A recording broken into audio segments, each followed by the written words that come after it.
Plusieurs lignes de la parole mènent à une seule ligne, celle de la vérité éternelle.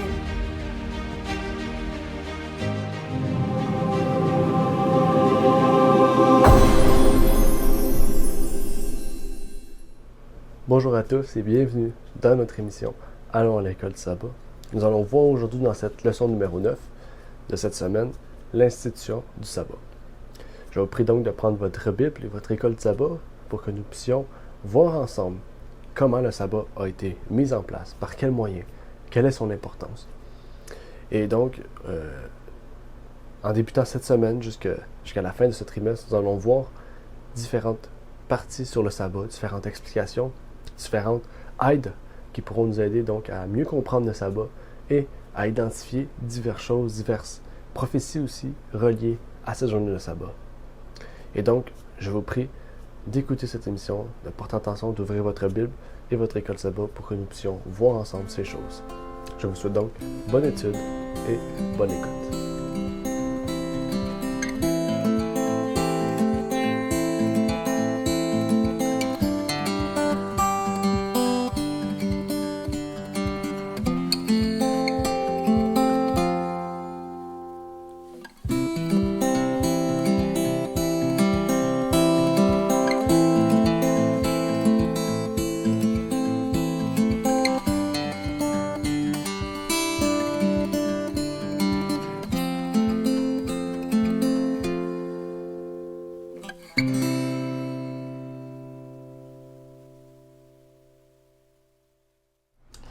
Donc, bonjour à tous et bienvenue aujourd'hui dans cette émission.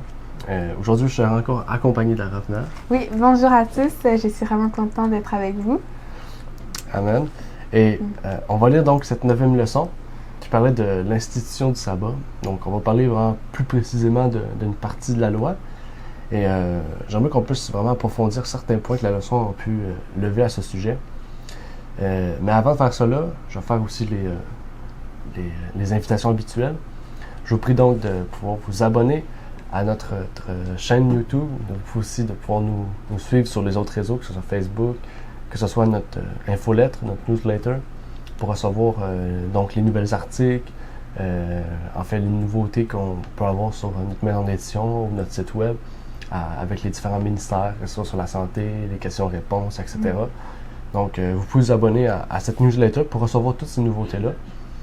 Et aussi, si vous avez des questions en particulier, par exemple une question qui prendrait beaucoup de temps ou peut-être plus qu'une simple réponse par voie de messagerie, on peut faire une vidéo dédiée sur cette question-là. Et donc, on prépare aussi certaines vidéos pour le prochain mois, les prochains mois, donc sur différentes questions qu'on a pu avoir. Et donc, si vous avez des questions, vous pouvez les poser sur YouTube, directement dans les commentaires de cette vidéo ou de toute autre vidéo par rapport à un sujet en particulier. Ou vous pouvez nous contacter par email aussi à contact@ligne-sur-ligne.ca et on va pouvoir vous répondre en fait à vos questions, vos interrogations, vos requêtes. Même si vous avez quelque chose que vous aimeriez avoir sur le site, on peut l'ajouter si c'est quelque chose qui serait intéressant. Donc, n'importe quelle question en fait. Et donc, on va pouvoir entamer cette leçon. Et avant de commencer, on va faire une prière. Est-ce que tu voudrais débuter par la prière? Oui.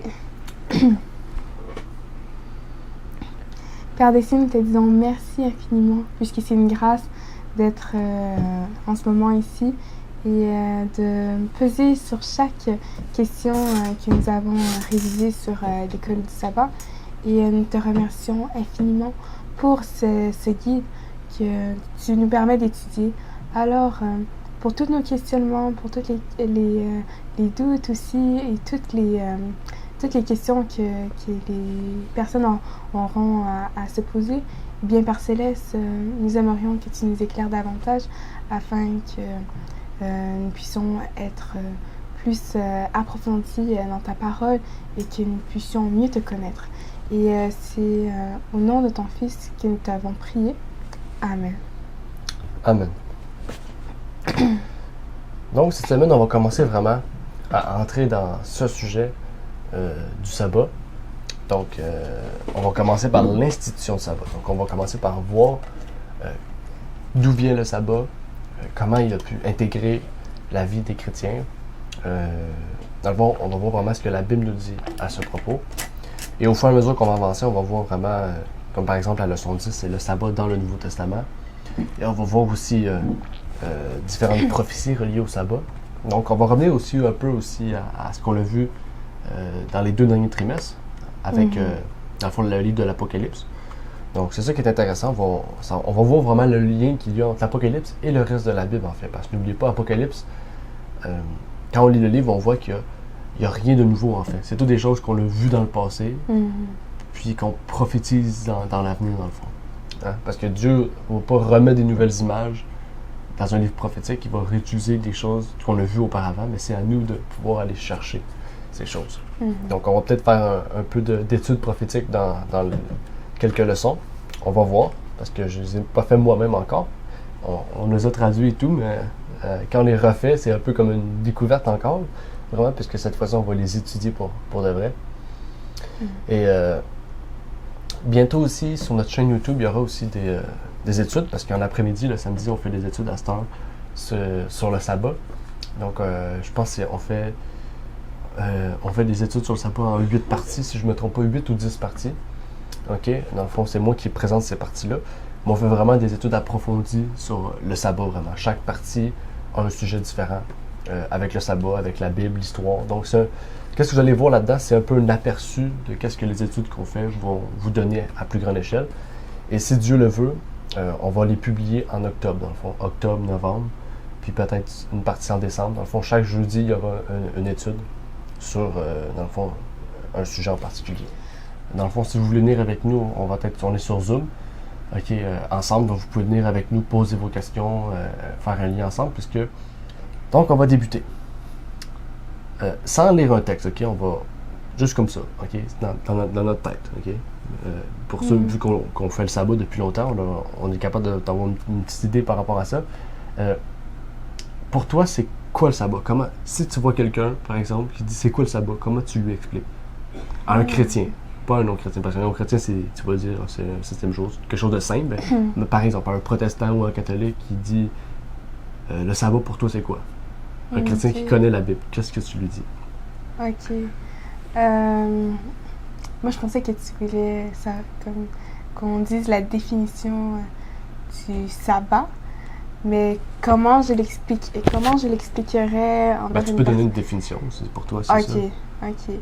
Donc, qu'est-ce que je dirais, c'est que le sabbat, ça veut dire repos. Et quand plusieurs personnes parlent, des fois, ils disent « Ah, je vais prendre une année sabbatique », ça veut dire une année qui ne vont pas travailler, une année de repos. Donc, le sabbat, c'est vraiment un repos. C'est, comme il est dit dans la Bible, une journée consacrée à Dieu. Donc, on a 6 jours pour faire notre ouvrage. Et le 7e jour, c'est vraiment une journée consacrée à Dieu.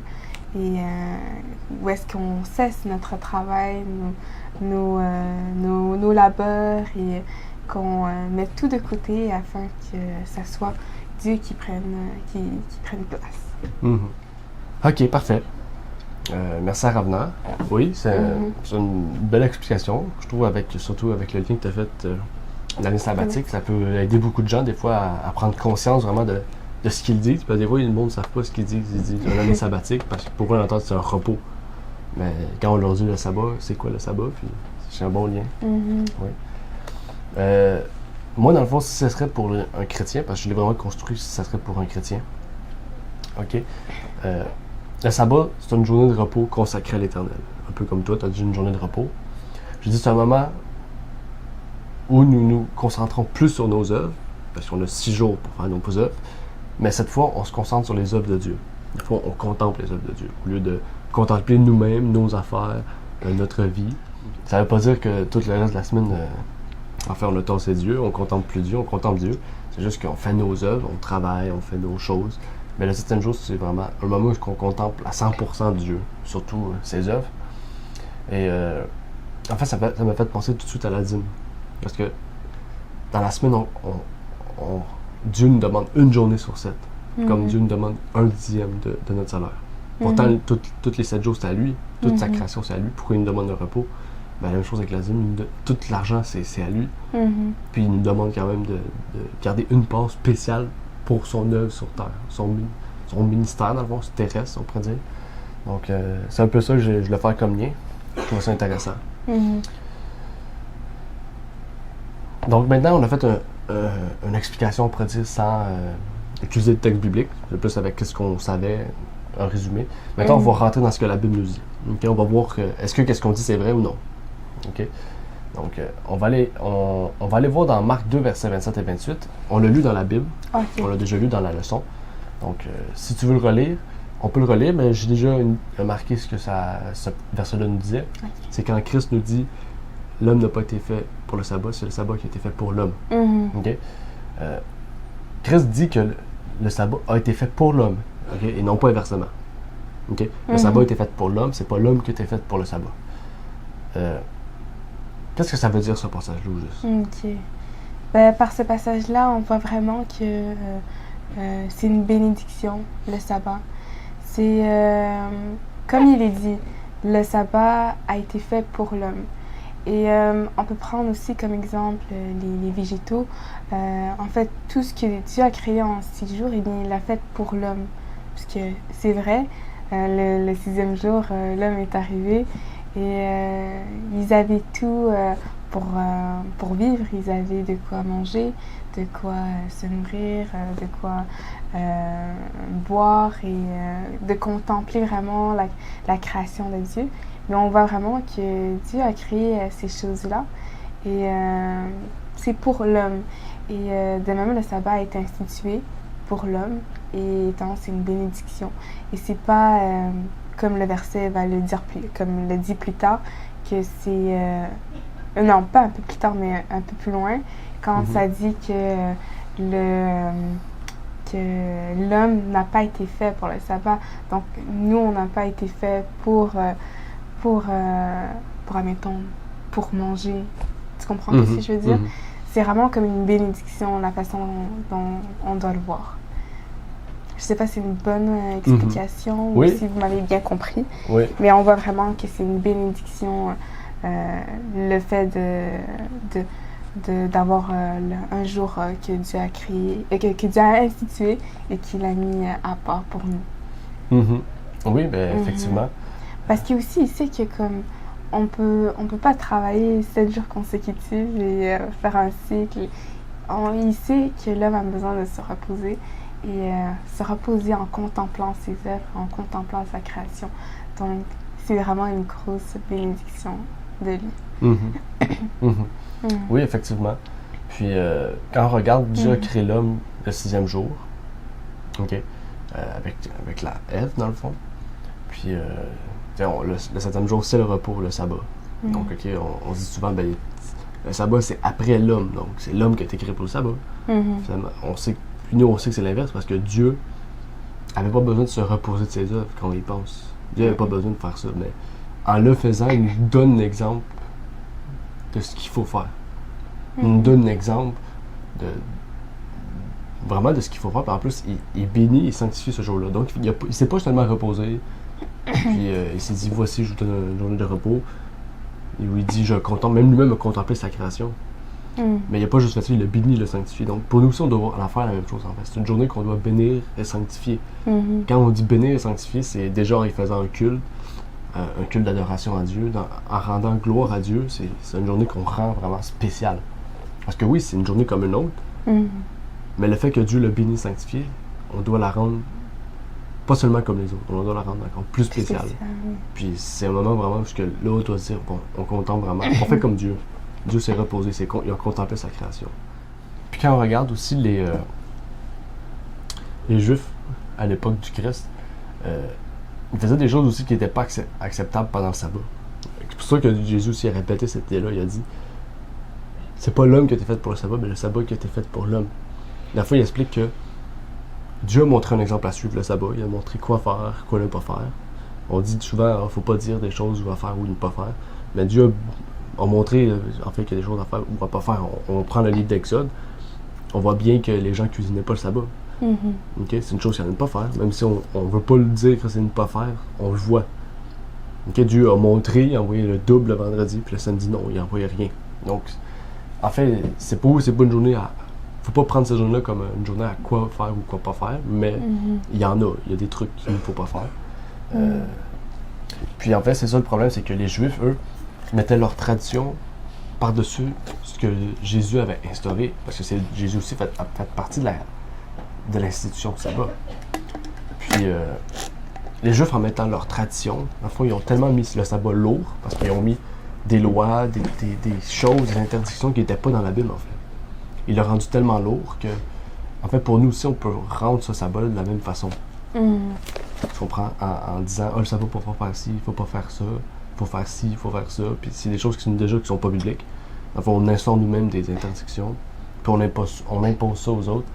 En fait, je comprends vraiment le texte que Jésus a voulu dire en nous montrant vraiment que l'homme n'a pas l'autorité de changer ou de rajouter des choses dans le sabbat. Mais Dieu a créé le sabbat, institué le sabbat, puis il nous a montré un exemple, justement.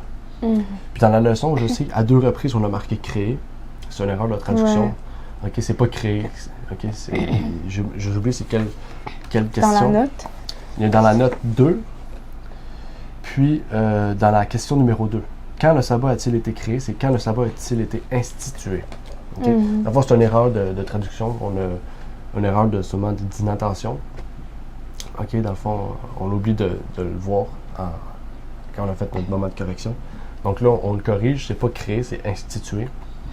Ok, donc vous pouvez le corriger dans votre Bible ou même dans votre leçon en fait. C'est pas créé, c'est institué. Et dans la leçon, il est dit aussi, le terme créé, comme je viens de dire, c'est institué, ok, parce que le sabbat, en fait, on peut pas créer le sabbat. C'est l'inverse de la création, le sabbat, c'est le repos. Ok, dans le fond, c'est l'absence de travail, dans le fond, le sabbat. C'est l'absence d'œuvre, fait que ça peut pas être créé. Et le sabbat signifie repos, si vous le saviez pas, ok. Le terme sabbat signifie repos. Tout le monde dit sabbat, ça veut dire samedi, mais sabbat, ça veut dire vraiment repos. Dans son sens étymologique, ça veut dire repos. Et donc, le fait qu'il soit 7e, en fait, et que Dieu a dit, vous travaillerez 6 jours et le 7e jour, vous vous reposerez, ben, ça sera votre journée de sabbat. On voit le cycle hebdomadaire. On le voit, en fait, c'est logique. Là. On travaille 6 jours, le 7e, c'est le repos. Donc, en fait, souvent, on dit, le calendrier a été changé, c'est du lundi au dimanche.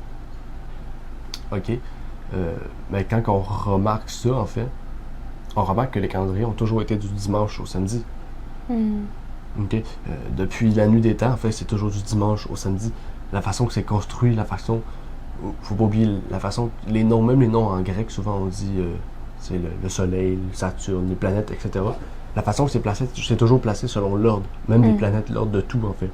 Donc, enfin, on peut pas changer cette journée-là du lundi au dimanche. On va toujours être du dimanche au samedi. Et quand on arrive après 7 jours, on arrive au sabbat. Et par logique, même dans la création, dans la création, on voit la première semaine qui est définie dans la Bible. La première journée, c'est une création. La 7e, c'est le sabbat, le 7e jour.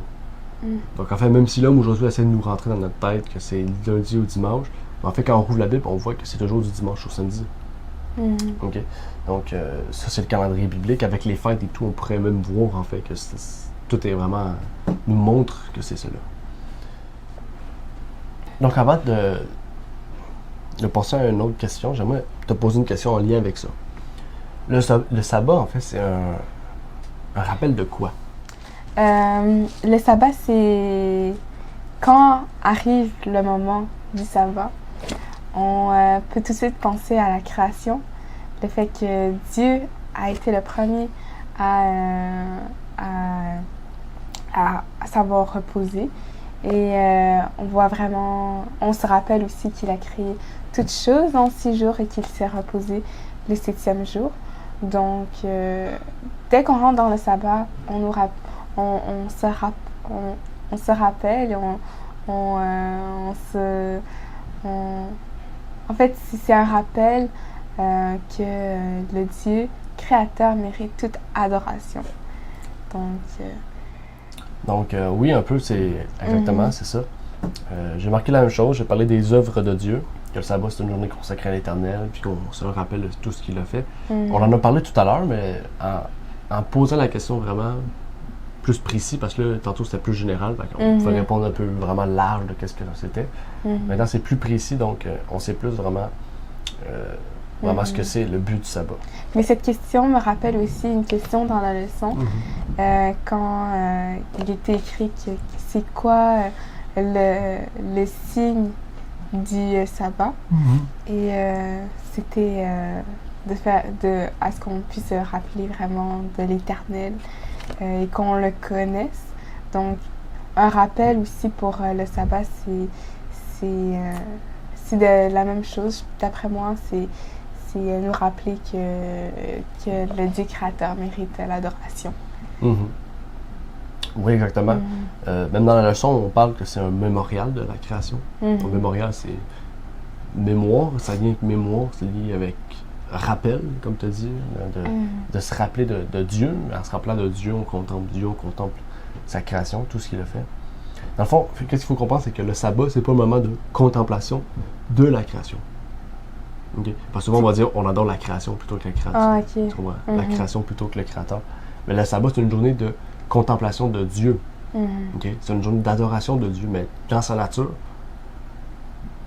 on contemple la création, mais on contemple Dieu. On voit, dans la création, on voit que c'est un travail divin. C'est ça qu'il faut dire, en fond. Je viens de penser à ça, parce que là, ça nous ferait peut-être penser qu'on est panthéiste ou je sais pas, une autre chose, mais quand on dit vraiment qu'on contemple la nature, c'est que la nature est un mémorial du Créateur. La création est un mémorial. C'est un rappel de tout ce que Dieu a fait. Donc, c'est pour ça, en fait, qu'il faut se rappeler de ces choses, contempler ces choses et voir vraiment que Dieu est derrière ces choses. Parce que dans le fond, c'est logique quand même quelqu'un qui devient chrétien, il va regarder le ciel et il va dire ça va pas être le hasard qui fait ça. Il regarde pourtant la création, mais il voit Dieu derrière cela. Il voit une puissance surnaturelle, une puissance divine derrière ça. Donc, c'est un peu ça, nous, qu'on veut faire sur ce sabbat-là, c'est nous rappeler, en fait, que Dieu est derrière toutes ces choses-là, que quand on va recommencer cette journée-là, vraiment, on recommence cette nouvelle semaine, mais en nous rappelant, encore une fois, toute la semaine, ce que Dieu a fait, dans le fond. C'est pour vraiment regarder ce lien qu'on a avec Dieu, un lien étroit. C'est pas juste un Dieu qui est dans le ciel, au 3e ciel, puis qui il veut rien savoir de nous, qui est vraiment loin, puis on peut pas vraiment avoir de contact avec lui, parce que cette création, c'est le contact qu'on a avec lui. C'est ça un peu. Et en fait, ce n'est pas seulement Dieu qui a formé la terre. Souvent, on dit il y a Dieu, il y a seulement Dieu. Dieu en 3 personnes. Mais quand on lit Genèse 1, ça dit nous. Donc, c'est pas une personne. Ok, c'est plusieurs. Mais il y a combien en fait? Est-ce qu'il y a juste une autre personne? Parce qu'il pourrait y avoir une autre personne. Nous, ça définit 2 personnes et plus. Donc, en fait, Dieu a-tu passé par quelqu'un pour faire la création? Peux-tu m'expliquer un peu ça, le processus? Dans la leçon, on a vraiment, ça a vraiment bien été expliqué avec les versets qu'ils nous ont offerts dans la leçon. Et on voit vraiment que c'est Jésus-Christ, puisque comme dans Colossiens 1, verset 12, on voit que tout a été créé par lui et pour lui. Et aussi dans Jean 1, on voit vraiment que la parole était avec Dieu. Et c'est en fait Jésus-Christ qui représente vraiment la parole qui était avec Dieu au commencement. Oui, exactement, amen. Puis on voit vraiment que Jésus, c'est le processus par lequel Dieu a fait sa création. Okay, ça ne veut pas dire que Dieu donnait quelque chose à Jésus, puis Jésus fait la création. Mais on comprend ici, c'est que en fait, quand Dieu passe par Jésus, il nous montre son amour. Il nous montre vraiment pas seulement ça, mais il nous montre qu'il y a un travail mutuel, en fait. Il y a un travail avec son fils. Il n'a pas juste fait la création puis il a dit « Oh, mon fils, regarde ce que j'ai fait ». Non, il a passé par son fils pour nous montrer, en fait, que c'est vraiment pour nous montrer que Dieu et Jésus font tout ensemble, en fait. C'est des personnes vraiment qui sont inséparables. Souvent, on voit les oiseaux, les inséparables. Que ça me fait penser, ça va nous faire penser à ça, vraiment. Eux sont tout le temps ensemble, ils sont inséparables. C'est dans ce sens-là, vraiment, qu'on voit qu'ils font tout ensemble. Ils ont une seule pensée, un seul but.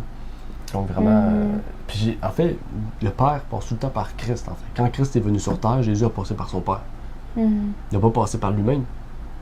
Parce qu'en fait, s'il aurait passé par lui-même, la Trinité dit qu'il aurait pu passer par lui-même, parce que lui qui était au ciel, puis lui qui était sur terre, c'était le même, en fait. Mais on voit que non, en fait, Jésus parlait pas à lui-même, il n'était pas schizophrène.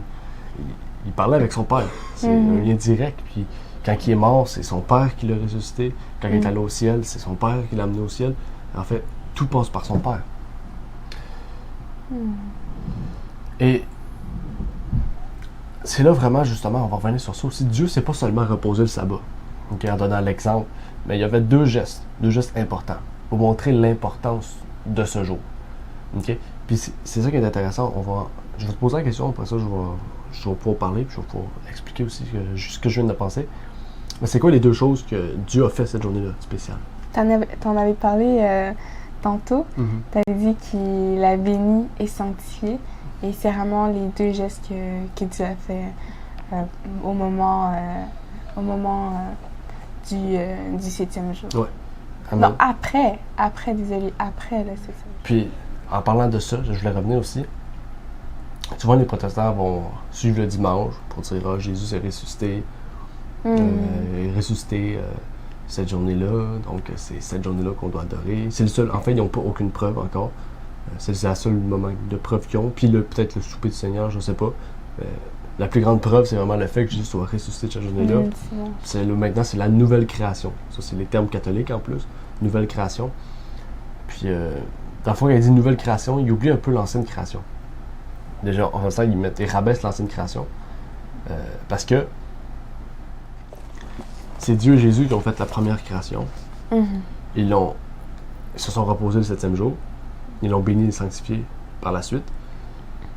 Puis ça, c'est tout avant le péché. Donc avant même le plan que le plan de salut soit mis à l'effectif, toutes ces choses-là ont été faites. Donc le monde était parfait quand ça a été fait.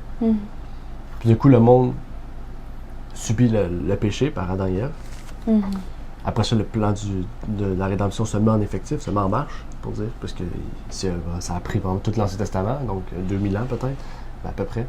Donc ça s'est mis en marche. 4000 ans, désolé. 4000 ans, ça s'est mis en marche. Puis, on est arrivé à Jésus. Jésus est mort, est ressuscité. Tout d'un coup, c'est le dimanche. La nouvelle création. Donc là, on oublie vraiment tout l'état parfait qu'Adam et Ève avaient avant. Parce qu'ils ont fait le sabbat, ils ont béni, ils l'ont sanctifié. Ils ont fait ce sabbat-là. Pour ceux qui ont péché, ils ont fait le sabbat encore. Mais tout d'un coup, quand Jésus ressuscite, maintenant, c'est le dimanche.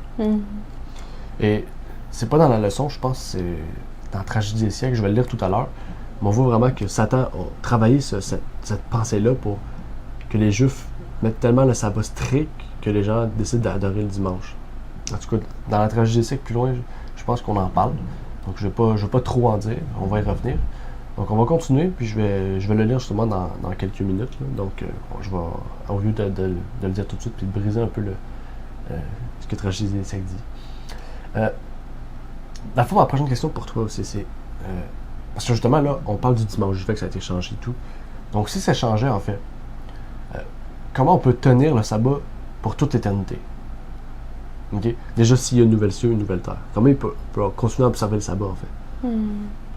Si sur cette terre, c'est le dimanche, comment on peut observer le sabbat sur la nouvelle terre? C'est ça ma question. Alors, on peut aller lire Ésaïe 66, le verset 22 à 23 qui répond à ta question. Il est dit « Car comme les nouveaux cieux et la nouvelle terre que je vais créer subsisteront devant moi, dit l'Éternel, ainsi subsisteront votre postérité et votre nom. À chaque nouvelle lune et à chaque sabbat, toute chair viendra se prosterner devant moi, dit l'Éternel. Amen. » Oui, bien, amen. Parce que tu as parlé du sabbat, de la nouvelle terre. Dans le fond, là, c'est drôle parce que sur le terre, on observerait le dimanche en ce moment. Il faudrait, si on suit l'idée des protestants et catholiques, de toutes les autres dénominations qui croient au dimanche. Mais sur la nouvelle terre, le nouveau cieux, ça serait le sabbat, le samedi. OK? Et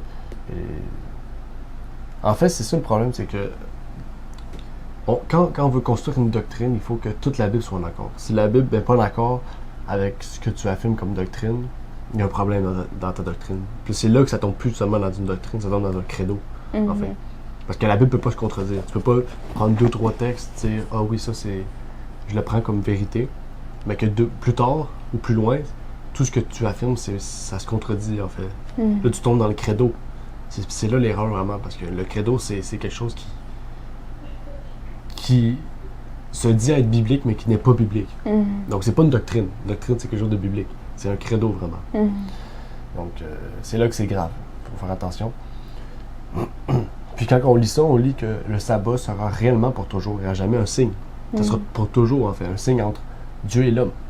Un jour d'adoration et de repos. Et même que quand on lit ça, on comprend que dans la nouvelle terre, en fait, on aura... Sur terre, en ce moment, c'est un signe pour nous. Mais la nouvelle terre, nouvelle cieux, en fait, Dieu va refaire ces choses, il va faire comme une autre création. Donc le sabbat, il serait même pas supposé être là. Pourquoi quel but serait là? Puis on comprend en fait que à ce moment de, pas seulement pour contempler Dieu, mais contempler Jésus. Parce que justement, sa vie sur terre, son ministère, ça a été un ministère aussi qui a respecté le sabbat, qui a vraiment parlé du sabbat, montré qu'il était le maître du sabbat.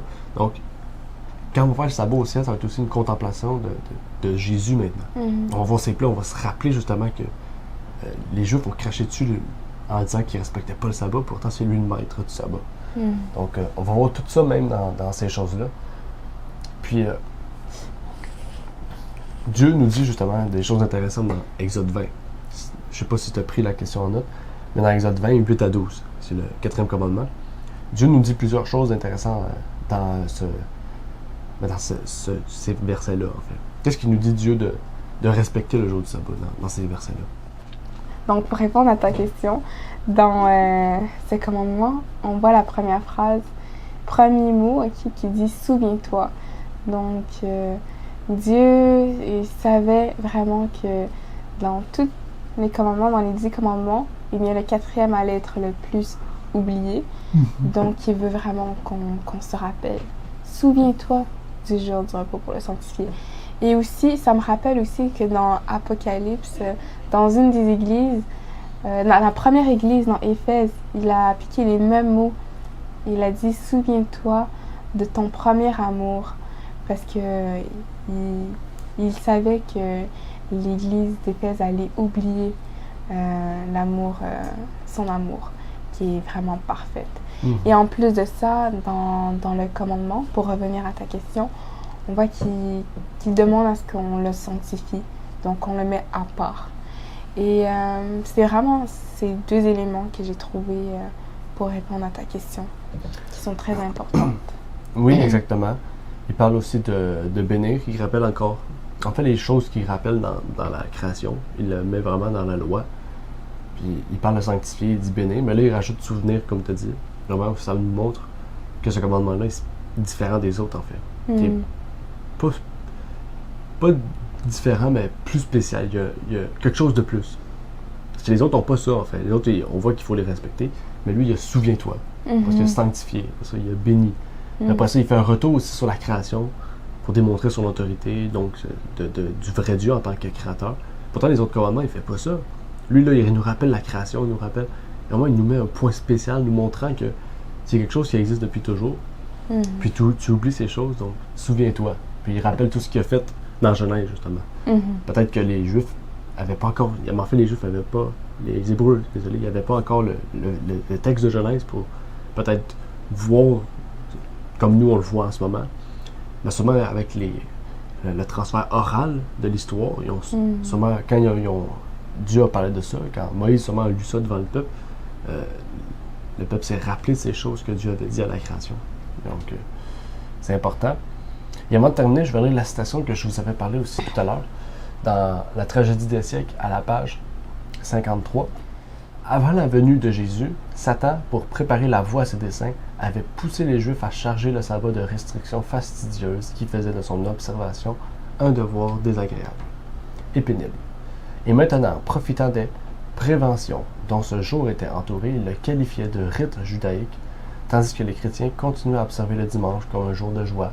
Il les poussait à manifester leur haine du judaïsme en faisant du sabbat un jour de jeûne sombre et triste. Ici, je mets un bémol parce qu'elle dit, ici, ce qui est intéressant, ça dit, les chrétiens, par la suite, sûrement dans les autres siècles par la suite, ont changé le sabbat au dimanche. Puis le sabbat, il faisait un jeûne. Souvent, les jeûnes, c'est vraiment parce qu'on est calme, c'est plus posé. Là, ici, il dit, le sabbat, c'est devenu un jour de jeûne sombre et triste. Okay. Puis ici, je sais qu'il va y avoir des gens qui prennent ça dans l'extrême, toujours l'extrémiste. Ils vont dire, OK, ben faut pas jeûner le samedi, c'est un jour sombre et triste, puis le sabbat, c'est un jour de joie. OK? Pourtant, il y a d'autres textes qui a dit que le sabbat, si on doit faire un jeûne, tu sais, quelque chose qu'on, pas par obligation, mais vraiment, c'est une des seules journées disponibles où que, en fait, c'est un jeûne de 7 jours, puis le sabbat, ça finit en jeûne. On peut le faire, mais il dit qu'il faut pas faire exprès, parce que justement, c'est une journée qu'on doit, oui, se rendre une journée de joie, de grâce, on pourrait dire même. Donc, ça, c'est juste pour les extrémistes. C'est ça, je viens de le lire. Puis je sais qu'il peut y avoir peut-être des extrémistes qui vont dire qu'on ne peut pas jeûner le sabbat, c'est interdit. Pourtant, dans les journées extrêmes, où est-ce qu'il faut, en fait, on peut le faire. C'est correct? Mhm. Okay. Puis on voit ici aussi le plan de Satan, justement. Depuis, ça fait longtemps, en fait, qu'il travaillait sur ça, cette idée-là de détruire le sabbat. Parce qu'il ne pouvait pas détruire Jésus. Il a vu peut-être qu'il ne pouvait pas détruire Jésus, donc il va s'attaquer à d'autres choses. Il va s'attaquer au commandement qui dit « souviens-toi ». Donc un commandement important, en fait. C'est pas... Mais Satan aurait pu choisir n'importe quel commandement. Le meurtre, peu importe. Mais il a choisi le sabbat, parce que c'était le plus important. Mhm. Donc, avant de prier, je vais faire l'appel du jour. OK? Donc, aujourd'hui, Dieu nous appelle à contempler sa création en se reposant le 7e jour. Tout autre jour d'adoration, c'est une falsification du sabbat. Et le sabbat, c'est une adoration directe. Les autres jours que le sabbat, c'est une adoration directe à Satan, plutôt qu'à Dieu. N'oubliez pas, Dieu, c'est le Dieu unique, le seul, le Père de Jésus-Christ. Et aussi, le sabbat, c'est une journée où on adore Jésus-Christ aussi. C'est l'adoration entre le Père et le Fils. Donc, c'est une journée spéciale, le sabbat, c'est pas n'importe quel jour. Donc, avant de terminer, je vais faire une courte prière. C'est bon pour toi? Amen. Tu n'as pas de questions, rien? Non. Notre Père qui est aux cieux, j'aimerais te prier, Seigneur, pour te remercier de nous permettre de nous avoir réunis aujourd'hui pour partager ton nom, étudier, approfondir cette leçon qui est dans ce trimestre du triple message de l'Évangile. Peux-tu donc nous bénir, nous sanctifier, nous permettre que cette prochaine semaine qui s'annonce, en lien aussi avec le sabbat, puisse être importante, que nous puissions nous rappeler peut-être de certaines choses que nous avions oubliées et que pour certains, Seigneur, ça puisse être quelque chose de nouveau, de profond et une connaissance qui puisse le rapporter plus près de la vérité, plus près de toi. Alors, je te prie pour tous ceux qui font ces études, qui écoutent ces émissions, au nom de ton Fils Jésus-Christ. Amen. Avoir écouté cette vidéo. Pour plus de contenu, abonnez-vous sur notre site internet. Il est également possible pour vous de nous suivre sur notre page Facebook et de nous contacter par email.